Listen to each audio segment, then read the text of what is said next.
Okay guys, and in this video we're going on to our third reason in our very technical analysis explaining why the demand curve slopes downwards. Now don't forget, all a downward sloping demand curve shows is that there is the existence of the law of demand, and all the law of demand shows or says is that as prices fall, or as the price of this good or service falls, people tend to buy more of it, and as the price of a good or service rises, people tend to buy less of it. Okay, that's all it shows. So we're explaining why the demand curve slopes downwards. We said in two separate previous videos, one reason was the income effect, another reason was the substitution effect, and finally today we're talking about the law of diminishing marginal utility.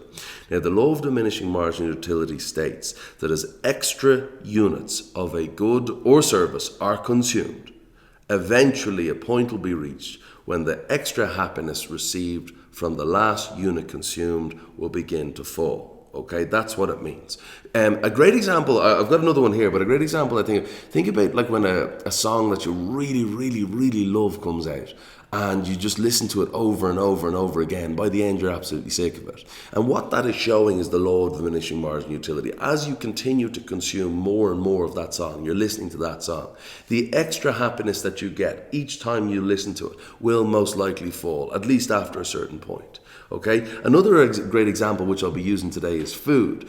So imagine if you're absolutely starving and you order a pizza, and then that first slice, you're delighted, you want more and more. It gave you so much. That first slice, the marginal utility, the extra happiness, that's the definition of marginal utility, measured in imaginary units called utils. And don't forget, I've got videos on this on the introduction playlist. But the extra happiness that you get is really high for the first slice because you're so hungry. And then maybe, let's say potentially even the second slice of pizza is even higher. But after that, you start to get a little bit, not even full, but satiated. So the third slice of pizza is going to make you happier potentially, but not by as much as the second did or the first did. And that's what we're talking about here. So the idea is that you could get a huge amount of extra happiness with the first slice. After, let's say 6 slices, you're absolutely stuffed and you mightn't even want any more. An extra slice of pizza may give you disutility, may make you less happier than you were without it, because if you keep on eating, you're going to get sick, right? So the idea here is that we're just going to look at this example, right? So we've got the number of slices of pizza, let's say, consumed, and we've got total utility in utils. These are the imaginary units that we use to measure happiness in economics. And we've got marginal utility in, in utils, which is the amount of happiness that each extra next slice of pizza gives us. So if we start off with 0 happiness from consuming pizza because we haven't had any yet, and then we have 1 slice, well, our total utility is 25 utils, and our marginal utility is 25 utils, because that's the amount of extra happiness that we got from consuming that first slice. And then we've only consumed 1, so that's our total. Now, after consuming the second slice, right, we've got 55 total utils of happiness. So that's the amount of extra happiness we got from consuming the first and the second. Consuming the third, we've got 75 total utils of happiness. So how happy are we after consuming the first, the second, and the third, and so on and so forth? My God, I must have been hungry. I'm still getting happier even after the 6th slice. But my question then is, well, what's the marginal utility? How much extra happiness did each next slice give us? And what we do here is, in order to calculate marginal utility, we take MU2 minus MU1. Okay, so 55 minus 25, that's 30 for this one. So to calculate the marginal utility for the third slice, it's 75 minus 55, which is 20. The fourth slice, to calculate the marginal utility here of 15, it's 90 minus 75. Because this is the total amount of happiness you have after you've consumed 4, and this is the total amount of happiness you have after you've consumed 3 slices. Therefore, the difference between the two must be the extra happiness that the 4th slice gave us. Now, looking at these numbers, because we're talking about law of diminishing marginal utility, so we're looking at these numbers. When does diminishing marginal utility set in? So we start off with 0, of course, so we go 25. Well, obviously not then. Then even the second slice gives us more extra happiness, but then the third slice, it does give us a positive amount of extra happiness. We are happier after having had the third slice than the second, but the amount of extra happiness that the third slice gave us was less than the previous one, okay? Because 20 is less than 30. So what we say is the law of diminishing marginal utility sets in after the consumption of the second unit or when the third unit is consumed. And that's what we're talking about. Just think about it again, like going back to that song example. Keep on listening to your favorite song. You will hate it. Keep on eating your favorite chocolate bar over and over again. Actually, even eat 10 of your favorite chocolate bars in the 1 hour. You will not want to eat that again, at least for some time. Okay? And that's because the extra happiness that you're getting is going down, down, down, down, down. And that's the law of diminishing marginal utility. Marginal utility is extra happiness and diminishing means falling. Okay? Now, looking at myself and my Big Mac consumption, being a rather rotund individual that I am, apparently I can eat 6 in a row. I'm doing well there, lads. Right? So let's look at this. So what's the total utility? And let's see if we can work out the marginal utility from the total utility. Well, what we're saying here is that I consume 0 Big Macs, I get no utility from the consumption of Big Macs. Fine. I consume 1, I get 10 utils. Now, just to be clear, these are imaginary units that really make no sense in reality. They're just a very good conceptual or theoretical framework within which to work, okay? But again, just think about it. You know this, like, have your favorite burger, your favorite meal 3 times in the one sitting. You will not get the same amount of extra happiness from the second meal you did the first. And I'd say after the third meal, you might be getting sick. You're getting disutility, right? So just, you know this, guys, right? So the marginal utility from the consumption of the first good is 10. How did I get that? Because 10 minus 0, which is 10. The marginal utility that I get, supposedly, from consuming my second Big Mac is 5. How did I get that? 15 minus 10 is 5. The marginal utility that I get from consuming my third Big Mac is 2. How did I get that? 17 minus 15 is 2. Now, this is the interesting thing that I want you to know, and this is something that I believe I've referred to in the previous video, which I've used these slides.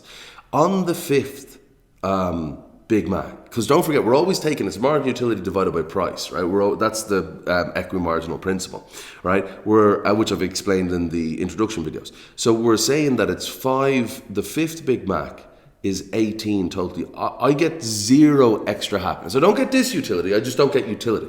So that at that stage, if I was offered it for free, I would be indifferent, but I sure as flip wouldn't pay for it because I get no extra happiness for it. Now, the weird thing is here, if I was offered this Big Mac for free, I would definitely say no because it's causing me non-happiness, disutility. It's reducing my happiness. So therefore, I would actually have to get paid to eat this 6 Big Mac. I would imagine it would happen before that, but sure, you never know. Right, now, this is the next thing, right? How do we spend our money? And we touched on this in the substitution effect video. How do we spend our money to get the most amount of happiness? And again, this is in the introduction playlist. Right, a rational consumer will spend his or her income in such a way that the ratio of marginal utility to price is the same for all goods consumed. In this way, they maximize total utility. And that's what we're trying to do. We're trying to be as happy as possible. But in order to be as totally happy as possible, we have to, economists always think at the margin. So we will spend our money in such a way, up until the point, knowing that the more of a good that we consume, the marginal utility, whatever that good is, will fall. So this is the first good. Let's say this is Pepsi and this is pizza. Okay? So knowing that the more units of each good that we consume, this number will fall. And so will this. But these will stay the same until we change them later on to show why the demand curve slopes downwards. Okay? So was this Pepsi, pizza, and pomegranates? Why not? A bit of alliteration, right? So a consumer is said to be in equilibrium or is maximizing his or her utility when he spends all his income in such a way that the ratio of marginal utility to price is the same for all goods consumed. Now, I have skipped it. There's more details explaining this law in the previous playlist, which is in the introduction. But right now, if you have watched those, if you haven't certainly watched those videos and come back, but if you have watched those, you should recognize this example. Okay, so currently at least I'm teaching in Mongolia, hence the Mongolian tourist, and I'm Irish, so he comes to Ireland. Of course he would. Where else would we go? Right, so a Mongolian tourist comes to Ireland for a weekend with €40 to spend. There are 2 goods he can spend his money on, good A and good B. Right, doesn't matter what they are. Okay, Pepsi and pizza, why not? Using the data below, what combinations of goods will he choose to consume? Now, just to be clear, the price of Pepsi, God, it's expensive Pepsi, is €5, and the price of pizza is €10. It's expensive country, Ireland, right? Now, take a photo of this, guys, because this, I want you to take a photo on your phone and be looking at this diagram, yeah, when I'm doing the answer. Okay, now the explanation, as I said, okay, umpteen times, go to the introduction playlist, there's loads of videos on it then, hopefully you'll understand it better. But what we're saying is the marginal utility of good A, knowing that there's the law of diminishing marginal utility, we can see it, the numbers are falling, we can see it here, the numbers are falling, right? So what we're saying now is, knowing that there's law of diminishing marginal utility for both goods, how can this consumer get the most total happiness from his €40? Well, we have to look back to the equimarginal principle, which is if we are spending our money where the marginal utility of the last can of Pepsi consumed divided by the price of Pepsi equals the marginal utility of the last slice of pizza consumed divided by the slice of pizza, well then they'll start potentially to be spending their money in such a way that they are getting the most total happiness. So what we've got to do is here, see this MUA over PA. So don't forget the price of Pepsi. I know it's A here, but price of Pepsi is €5, right? So we've got the marginal utility then is 50 for the first can, 45 for the second can, 40 for the third can, 35, and so on and so on. So what we're doing is here, this 10 represents the marginal utility divided by the price. That's that bit there. Okay, and likewise here, the marginal utility for the first slice of pizza is 80, but it costs €10. So this 8 represents the marginal utility divided by the price. Now, I kind of think that this is related to the substitution effect, simply because we're talking about value for money. The more marginal utility you can get divided by the price, the higher this number is, the better value for money it is, because you're getting more happiness per euro spent on the good. Okay, that's what you're doing. So what will he do first? The question is, will he buy a can of Pepsi or a slice of pizza? Well, I need you to understand that this represents the amount of utils per euro spent that this consumer will get, the amount of happiness per euro that this consumer will get if they buy their first can of Pepsi. And this 8 represents the amount of utils or amount of happiness per euro that this consumer will get if they buy their first slice of pizza. Well, 10 is bigger than 8. He's a rational consumer. He's going to buy 1 can of Pepsi. Now that he's done that, he spent €5, he's got €35 left. What should he do? Well, let's analyse. Low diminishing marginal utility is kicked in here. It hasn't kicked in here. Okay, so should he buy his second can of Pepsi or his first slice of pizza? As we can see here, 9, which is 9 utils per euro spent that he will receive if he consumes the second can of Pepsi, is higher than the 8 units of happiness or utils that he will get if he consumes his first slice of pizza. So he'll buy another can of Pepsi. Now, the law of diminishing marginal utility is kicking in again. But we're talking about spending our money in this ratio. I haven't started doing it yet. Don't worry. You have to spend all their money, right? So now he's indifferent between his third can of Pepsi or his first slice of pizza. So he will buy them at the same time, right? Now, how much money has he spent? 5, 10, 15, 25. He has 40. He's got €15 left.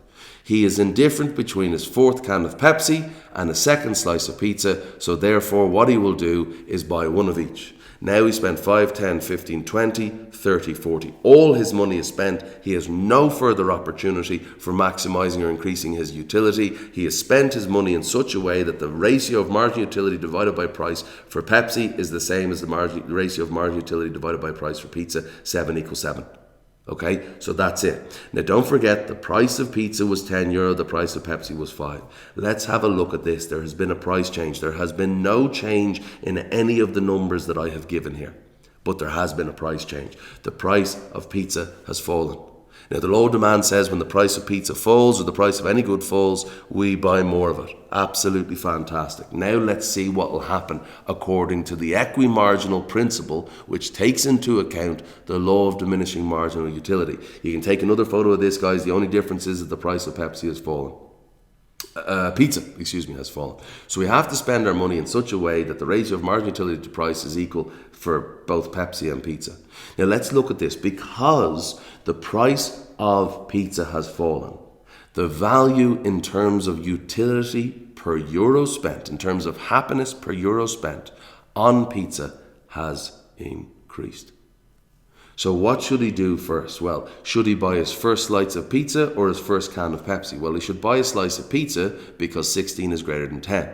Okay, now he's done that, what should he do? Should he buy a second slice of pizza or the first can of Pepsi? Well, he should buy a second slice of pizza because 14 is greater than 10.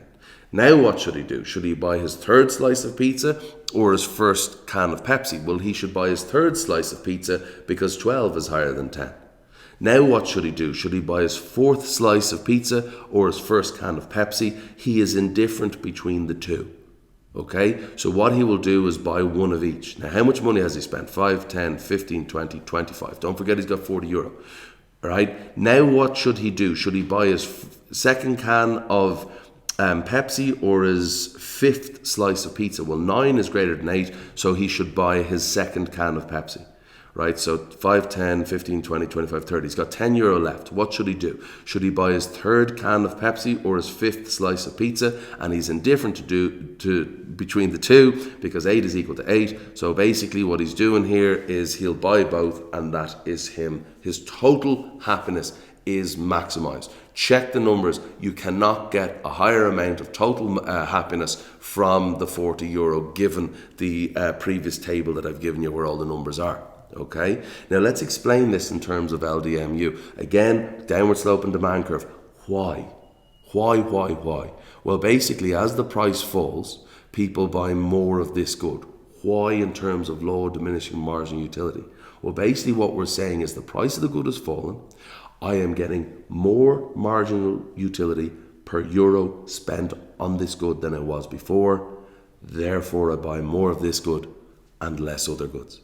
That's it. Okay, that explains, this is the final reason why a fall in the price causes an increase in the demand, which is the law of diminishing marginal utility. And then to go the other way, as the price rises, people buy less. And why do they buy less? Well, the reason that they buy less is thus the price of the good has risen. I am getting less marginal utility per euro spent. Just like the substitution effect, which mentioned marginal utility divided by price, it's worse value. But we're defining value in terms of marginal utility per euro spent. Therefore, I buy less of this good and more other goods.